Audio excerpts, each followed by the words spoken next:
अगला क्वेश्चन देखेंगे, which of the following is not an example of genetically modified organism. तो यहाँ पे ग्लोफिश, फ्लेवर सेवर, मॉली या फिर गोल्डन राइस। तो ध्यान रहे मॉली आएगा करेक्ट आंसर।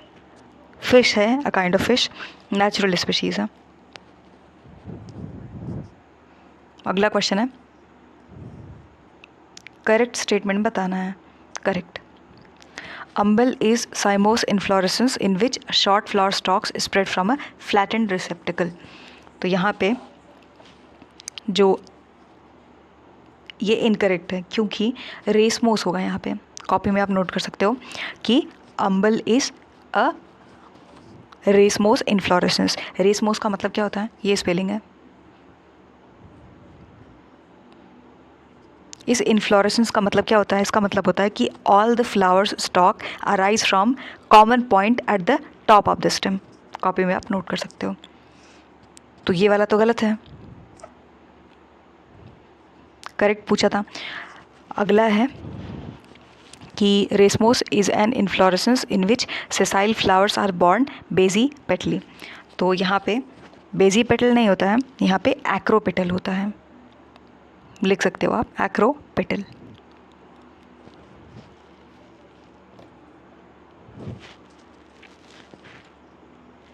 ठीक, यानी कि बॉटम टू टॉप मैनर में। तो ये भी गलत हो गया। नेक्स्ट है, spike is a racemose inflorescence having a sessile flowers. ये सही है। ठीक। अगला है, capitulum is an inflorescence having only unisexual flowers. तो कॉपी में आप नोट कर सकते हो यूनि नहीं है, बाईसेक्सुअल है।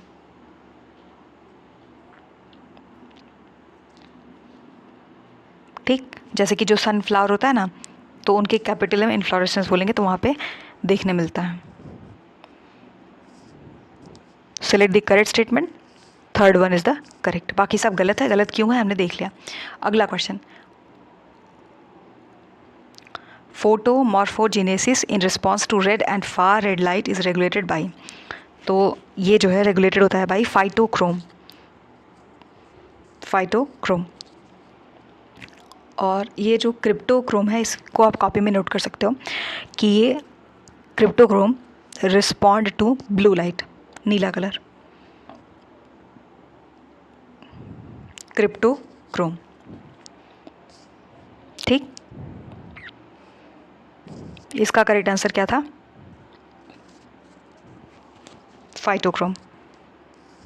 एक चीज़ और कि फोटोमॉर्फोजेनेसिस, फोटो मतलब लाइट होता है, वो हम सब जानते हैं, रूट वर्ड है। तो फोटोमॉर्फोजेनेसिस को अगर हम डिफाइन करना चाहें तो कॉपी में आप नोट कर सकते हो कि the process by which plants alter, यानी कि चेंज करते हैं, alter their growth and development in response to light. ठीक। और रही बात फाइकोबिलीन्स की, तो ये जो है कुछ एल्गी में पाए जाते हैं। इसका करेक्ट आंसर हमने बताया फाइटोक्रोम, हमने अभी देखा। ठीक। अगला question, endonuclease enzyme are responsible for the cleavage of किसका। तो phosphodiester bond, hydrogen bond and glycosidic linkage, peptide bond. Correct answer होगा फॉस्फोडाइस्टर बॉन्ड। ये क्या करता है कि break the strand of DNA या फिर आरएनए। फैक्चुअल क्वेश्चन है, taxonomical aid way plants and animals are recognised based on contrasting characters, क्या बोलेंगे। क्लास 11th एनसीईआरटी का क्वेश्चन है।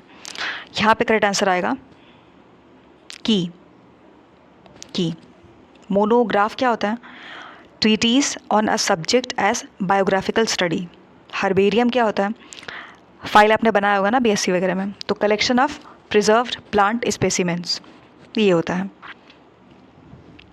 मैनुअल का मतलब होता है कि जैसे एक कॉम्प्रिहेंसिव बुक हो, गाइड के तरीके से, रेफरेंस बुक जिसको बोलते हैं, तो बस वही।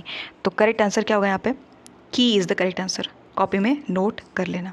Next, the final acceptor of electrons in the ETC electron transport chain, वो क्या होगा। तो यहाँ पे ऑक्सीजन होगा, एटीपेज नहीं होगा, ये भी नहीं होगा, ये भी नहीं होगा, तो इसको थोड़ा सा आपको डिटेल में पढ़ना पड़ेगा। नेक्स्ट, सीक्वेंस अरेंज करने बोला है कि करेक्ट सीक्वेंस बता दो सीरियल स्टेजेस ऑफ लिथोसियर। तो स्टोन वॉर्ट, पीट मॉस, श्रब्स, ट्रीज गलत है, ये भी गलत है। इनमें अगर हम ध्यान से देखते हैं तो करेक्ट आंसर क्या होगा? करेक्ट आंसर होगा सबसे पहले क्रस्टोज लाइकेन्स आते हैं, फिर फोलियोज आते हैं, फिर हर्ब, फिर श्रब, फिर ट्रीज। तो fourth is the correct answer. अगला क्वेश्चन है कि the world summit on sustainable development held at Johannesburg, Kyoto, Rio या फिर कोपेनहेगन। ध्यान रहे जोहानिसबर्ग 2002 साउथ अफ्रीका में। प्लांट्स में, प्लांट वर्ल्ड में PAR का फुल फॉर्म पूछा है, NCERT का क्वेश्चन है। तो फोटोसिंथेटिकली एक्टिव रेडिएशन, तो एक्टिव रिस्पॉन्स दिया है, गलत है। एक्टिवेशन दिया है, गलत है। Photosynthetically active radiation. और 400 से लेके 700 nm के आसपास इसका हो रहता है लाइट स्पेक्ट्रम फोटोसिंथेसिस के लिए। ठीक, फर्स्ट वन करेक्ट था। अगला क्वेश्चन है कि consider the following statements, correct बता दो। तो mycoplasma lack a cell wall, mycoplasma are resistant to antibiotics that target cell wall synthesis. तो यहाँ पे दोनों ही सही हैं, एक्सप्लेन भी कर रहे हैं। नेक्स्ट, इनमें से कौन सा नॉट, तो नॉट को सर्कल बनाएंगे। A free living nitrogen fixing bacteria, तो यहाँ पे क्या सही होगा? Frankia, Klebsiella, Clostridium, Beijerinckia. तो Frankia is the correct answer, ये नहीं है। ठीक, ये जो है तो वजह क्या है? वजह ये है कि ये जो बाकी है ना, जैसे ये और ये और ये तीनों independently free living nitrogen fixing bacteria होते हैं। तो यहाँ पे एक और नाम आप ऐड कर सकते हो कॉपी में, एजोटोबैक्टर, एजोटोबैक्टर। और बैसिलस, क्लोस्ट्रीडियम और ये तीनों, ये सब क्या है? इंडिपेंडेंटली फ्री, इंडिपेंडेंट आप नोट कर सकते हो, independent free living nitrogen fixing bacteria. Frankia नहीं है क्योंकि ये एक सिम्बायोटिक रिलेशनशिप बनाता है, इस तरीके का नाइट्रोजन फिक्सिंग बैक्टीरिया है रूट नोड्यूल्स के साथ में।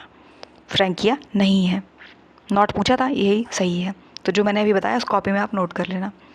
अगला क्वेश्चन है कि CNG is considered safer than LPG।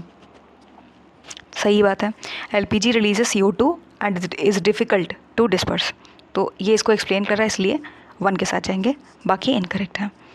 अगला क्वेश्चन मैच कराना है। तो haplontic life cycle, diplontic, डिप्लोहैप्लॉन्टिक, triphasic. तो ट्राइफेजिक का होता है एग्जाम्पल पॉलीसिफोनिया, तो D का 2 हो जाएगा। D का 2 ढूंढो, एक ही जगह दिया है तो फर्स्ट के साथ जाएंगे, बाकी आप मैच करा लेना। एक चीज़ आप नोट कर सकते हो कि ऐसे बॉक्स बनाना है, एक साइड लिस्ट 1 वाला ये पूरा नोट करोगे, एक साइड इनके एग्जाम्पल्स नोट करोगे, जैसे ऐसे। अब हैप्लॉन्टिक लाइफ साइकिल में क्या लिखना है? Examples Chlamydomonas,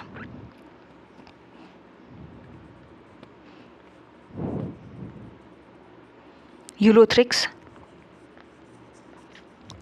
ईडोगोनियम, OEDOGNIUM,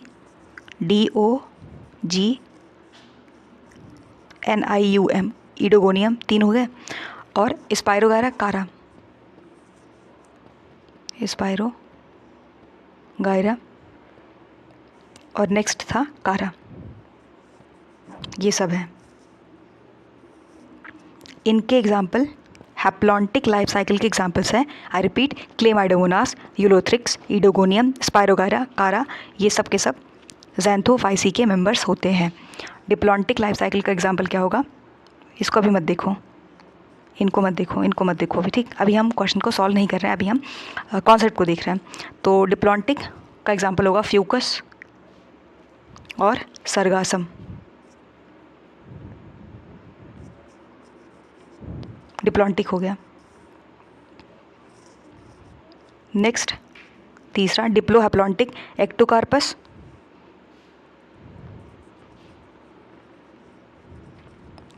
ULVA, you है, अल्वा, और क्लैडोफोरा, क्लैडोफोरा। लास्ट बचा ट्राइफेजिक, इसका पॉलीसिफोनिया। इतना आपने नोट कर लिया होगा। अब क्वेश्चन को देखते हैं। तो इसका होगा पॉलीसिफोनिया,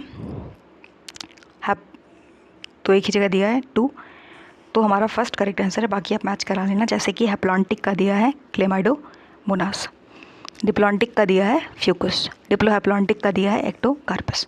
ठीक, अगला क्वेश्चन।